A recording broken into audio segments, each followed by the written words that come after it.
सत साहेब जय हो, बंदी छोड़ के बंदी छोड़, सतगुरु रामपाल जी महाराज की जय हो।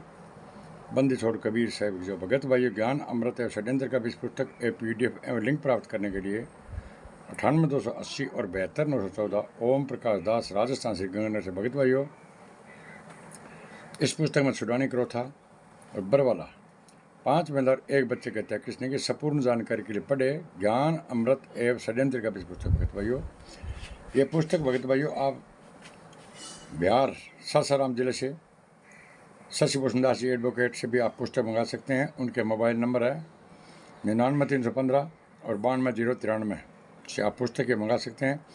अब भगत भाइयों, मैं आप लोगों को ये बता देना चाहता हूँ कि ये पार्ट नंबर 3 है और ये पवन का जो ब्लैकेट कमांडो बना था और जो 60 भक्तों के टोलियों को ये प्रशिक्षण दे रहा था। भगत भाइयों,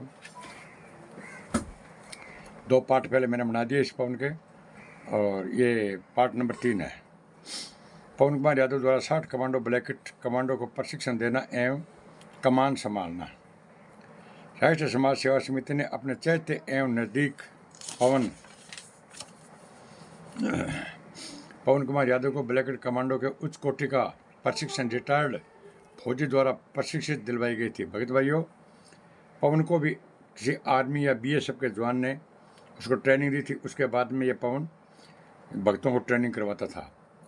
प्रशिक्षण होने के बाद उसे 60 ब्लैकेट कमांडो को प्रशिक्षित करने था। उन सभी पर नियंत्रण रखने का उन्हें भार सौंपा गया। इस तरह पवन कुमार यादव 60 ब्लैकेट कमांडो का सरदार बना, इंस्ट्रक्टर 60 का अपने नियंत्रण में रखकर उन्हें ट्रेंड किया, प्रशिक्षण दिया कि पेट्रोल बम को कैसे तैयार करना है। भगत भाइयों, पेट्रोल बम बनाना कोई आसान बात नहीं है। भगत भाइयों, ये जो बम बनाते हैं ना, ये मतलब क्या उग्रवादी वाले धर्म आते हैं। भगत भाइयों, जो बावरी होता है ना, बावरी जो खेतों के अंदर जंगली सूर ये नुकसान करते हैं, वो क्या करते हैं, ये बम बनाते हैं और वो बम को आटे के अंदर दबा करके और खेतों में रख देते हैं। तो वो सूर आता है, उसको खाता है तो वो मुंह के अंदर जोर से धमाका करता है, वो मर जाते हैं। ऐसे भगत भाइयों, ये पेट्रोल बम को तैयार करना भी इसने पवन कमांडो ने प्रशिक्षण दिया था। भगत भाइयों, जिसमें देशद्रोह की धारा लगती है सीधी। उसका उपयोग कैसा करना है, उसके उपयोग से अपने दुश्मन को कैसे शक्ति पहुंचाया जा सकेगा और उससे स्वयं कैसे बचा जा सकेगा, किस हाथ में ढाल को रखना है और दुश्मन से लड़ने वक्त ढाल कैसे उपयोग में लाना है तथा दुश्मनों को ढाल हाथ में लिए कैसे हमला करना है, ईंट पत्थर लाठी डंडे आदि दुश्मनों के विरुद्ध कैसे इस्तेमाल करना है तथा घातक हथियार को अपने दुश्मनों से लड़ते वक्त कैसे कब कितना उपयोग कर लेना है। और पवन कुमार मतलब आना ट्रेनिंग देने ला रहे भाई, उस घातक हथियार के साथ दुश्मनों के चक्र में फंसने का आदेश हो जाए तो हम उस चक्र को कैसे बाहर निकलना है। अगर भगत भाइयों प्रशासन की अगर नफरी ज़्यादा हो जाए, आप फंस जाए तो 2012 आप चक्र 2012 किया निकलेंगा, वो भी मतलब मान सागाना है तेरे को बता दियो। आदि का संपूर्ण रूप से प्रशिक्षण कर पवन कुमार यादव ने अपने 60 काले कमांडो को लेकर संत रामपाल जी महाराज के ज्ञान के विपरीत राष्ट्रीय समाज सेवा समिति के सहयोग में हरियाणा राज्य सरकार व केंद्र सरकार के विरोध में हमला करवा दिया।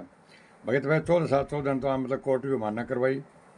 बिंग बाद में राज्य सरकार केंद्र सरकार के खिलाफ भी मतलब के अन कमांडो खड़ा करके तैयार और बड़ा हजारों कमांडो के अंदर अनपवन ट्रेनिंग करवाई और भी मतलब के इंस्ट्रक्टर बहुत आवाज का ट्रेनिंग कराऊँ था। भगत भाइयों, और आज भगत भाई 11 आज समझा सब में ट्रेनिंग चलना रही, काला कपड़ा गुंडा की अगर अनकंट्रोल करना पड़ गया तो भगत भाइयों जन तो 40,000 फोर्स लगाई। भगत भाइयों, अब आना लाखों फोर्स लगानी पड़ेगी। जिसमें पवन कुमार यादव के कैंप में 60 कमांडो से काफ़ी कुछ घायल हुए। उनके अंतर्गत कमांडो को घायल होते देख कर ये सातिर अपराधी पवन कुमार यादव अपने सातिराना चाल से 40,000 पुलिस प्रशासन की आंखों में धूल धोकर निकल भागा और आज छुप कर मूर्ख भक्तों से लाखों रुपए ऐड कर विलासित का जीवन व्यतीत कर रहा है। भगत भाइयों, 40,000 फोर्स लगी अनके काम को ढा लागियो, अब आप अमरसिया और दबदान बंद छोड़ के बिचारे आप मतलब डिस्कन फाकी ले लेंगी। ये अपने अपराध कर्म से काफ़ी प्रचलित अपराधी है। जब पूरा विश्व कोरोना की मार झेल रहा था तो उस अवधि में भी अपना साथिराना अपराध करना नहीं छोड़ा।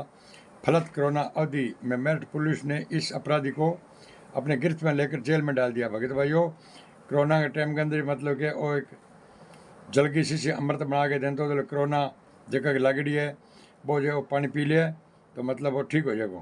तो इन खातर मतलब कि अनाफा फैलाई और इन्हें मतलब कि प्रशासन पकड़ के जेल में डाल दियो। कुछ दिनों बाद जेल से जमानत पर बाहर आया। जमानत का इसने दुरुपयोग किया। आज न्यायालय से छुप छुप कर भक्तों को छुप छुपा कर दिन बिता रहा है, मगर ये अपराधी आज न तो कल अवश्य पकड़ा जाएगा। सबसे छुप छुप कर सकता है मगर उस परमात्मा के सीसी कैमरे से अपने को छुपाया नहीं रख सकता और एक दिन अवश्य गिरफ्त में होगा। इसको जानबूझकर सेक्शन देने वाले लोग भी परमात्मा के विधान से बच नहीं सकते भक्त भाइयों। इसलिए ऐसे अपराधी को सेक्शन देने से स्वयं को दूर रहना चाहिए। विचार करो, जिसने हम सभी भक्तों को पिता के विपरीत ज्ञान को बर्बाद करने अपने पिता के आशीर्वाद लेने से हम सभी को वंचित रखने वाले ऐसे अपराधी को सेक्शन देकर क्या हम सभी अपने पिताजी के प्रति दोषी नहीं हो रहे। इस अपराधी को अपने पिताजी ने स्पष्ट शब्दों में नकार दिया कि काले कमांडो मेरे नहीं है। भगत भाइयों, जितने भी काले कमांडो थे, पवन, संजय, चांद, राठी, और ये जितने भी जितने काले कपड़े पहने के सतरामपाल जी ने सब ग्रेजुएट कर दिया, ये काले कमांडो मेरे नहीं है। अब ये गुंडे क्या बोल रहे हैं कि हमारे को संत रामपाल जी महाराज की प्रेरणा हो रही है। कोई प्रेरणा नहीं हो रही भगत भाइयों, सब झूठे हैं और इनके मारो झूठ सो। और जब हमारे सत्यवाद सतगुरु जिसे नकार दिया तो हम सभी के समक्ष यदि काल ब्रह्म भी आकर कहे कि इसे स्वीकार कर लो तो नहीं तो तुम दंड दूंगा तो भी हमें स्वीकार है। भले ही हमें काल ब्रह्म जो कष्ट दे वह स्वीकार है, मगर उस समर्थन के वचनों के विपरीत कहने की तो बात ही छोड़ो, मन में ही सोच नहीं सकते। अगर आज इस पवन कुमार गुंडे को बोल दो इसको छोड़ो तो भगत भाइयों, जिसको संत रामपाल जी महाराज ने रिजेक्ट कर दिया, बोल दिया ब्लैक कमांडो मेरे नहीं है भगत भाइयों, ये काले कमांडो मेरे नहीं है, ये राष्ट्रीय समाज सेवा समिति मेरी नहीं है, मुझे बंधक बना लिया, मैं छुपा इसलिए बच गया, नहीं जान से मार देते। तो भगत भाइयों, ये ब्लैक कमांडो ये पवन जयपुर वाला भगत भाइयों, ये तो मतलब खुले आम के अंदर प्रशिक्षण दे रहा था।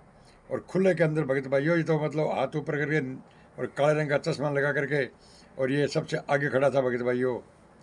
इन लोगों ने बुरवाला कांड कराया भैया भगत भाइयों, 5 बार एक बच्चे की हत्या करवा दी।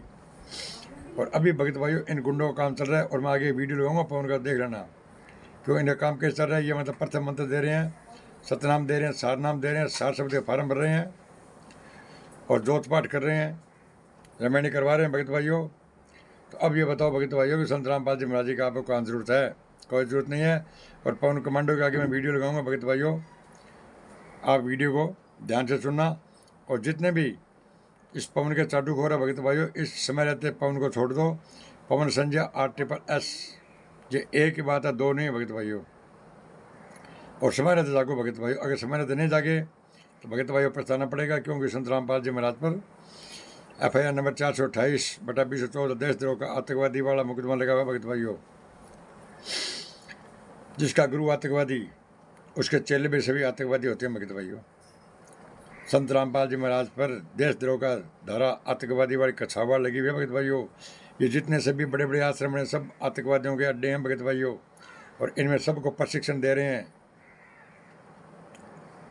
अगर इनको कंट्रोल करना पड़ गया तो प्रशासन को भगत भाइयों लाखों के अंदर, प्रशासन को लाखों के अंदर लगाना पड़ेगा भगत भाइयों। और संत रामपाल जी महाराज के नाम 1 इंच जमीन नहीं है और 1 रुपये बैंक बैलेंस नहीं है भगत भाइयों। संत रामपाल जी महाराज को 18 नवंबर 2014 में गिरफ्तार किया था ना, तो उस टाइम 27 करोड़ रुपये खर्च हुए थे, 40,000 सेना लगी थी भगत भाइयों। अभी वो 27 करोड़ देना बाकी है भगत भाइयों, वो 27 करोड़ रुपये वसूल करेंगे। ये कोई भी RSS होती, संजय हो, जो पवन हो, ये कोई भी नहीं कह सकते ये कि संत रामपाल जी महाराज का आश्रम है। और भगत भाइयों, अब तो संत रामपाल जी महाराज के ये 10 फुट के बड़े बड़े कार्टून बना रहे हैं।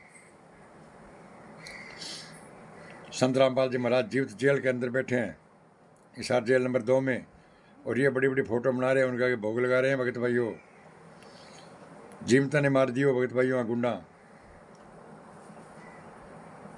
जीमता बैठे हिसार नंबर जेल 2 के अंदर पूजा करना रहे, आगे भंडारों करना रहे। अगर संत रामपाल जी महाराज ने भोग लगाओ तो जेल में जाकर लगाओ। ऐसे ही भगत हो गया भगत भाइयों। आगनो 28 और 29 की कोर्ट की जजमेंट मांगो भगत भाइयों। जजमेंट ना दे तो जूता मारो। ऐसा में रहते जाग जाओ भगत भाइयों। और संत रामपाल जी महाराज जेल से बाहर ये गुंडे नहीं आने देंगे जब तक आप सच्चाई को नहीं जानोगे। आप 28 और 29 की कोर्ट की जजमेंट पढ़ो, आपको सच्चाई से पता चलेगा भगत भाइयों। अब मैं आगे इस पवन ठग की वीडियो लगा रहा हूँ उसको भी आप ध्यानपूर्वक सुन लेना कि ये मतलब कितना घातक आदमी था और कैसे इन लोगों ने कोर्ट की मान्य करवाई और कैसे संत रामपाल जी महाराज को जेल में पहुंचाया। और मैं मेरे यहाँ पर शब्दों को विराम देता हूँ और आगे मैं एक वीडियो लगा रहा हूँ पवन का, वो देख लेना और इस चैनल को लाइक कमेंट और शेयर और सब्सक्राइब करना नहीं बोले, ठीक है। आगे वीडियो देखिएगा। सत साहेब आपके ऊपर इतने इल्जाम है सर, आपके ऊपर इतने इल्जाम झूठे कैसे हैं आपके ऊपर? आपके गुंडे इतने खड़े थे वहाँ पे, हजारों आदमी हरियाणा पुलिस से। मेरे नीचे राष्ट्रीय समाज सेवा समिति नहीं तो आपकी समिति है? अरे आपकी समिति है बाबा। देखी है बरवाला कांड में, ये दास था वहां पे, कमांडो बना हुआ था इन दुष्टों की उस गंदी हरकत के चलते।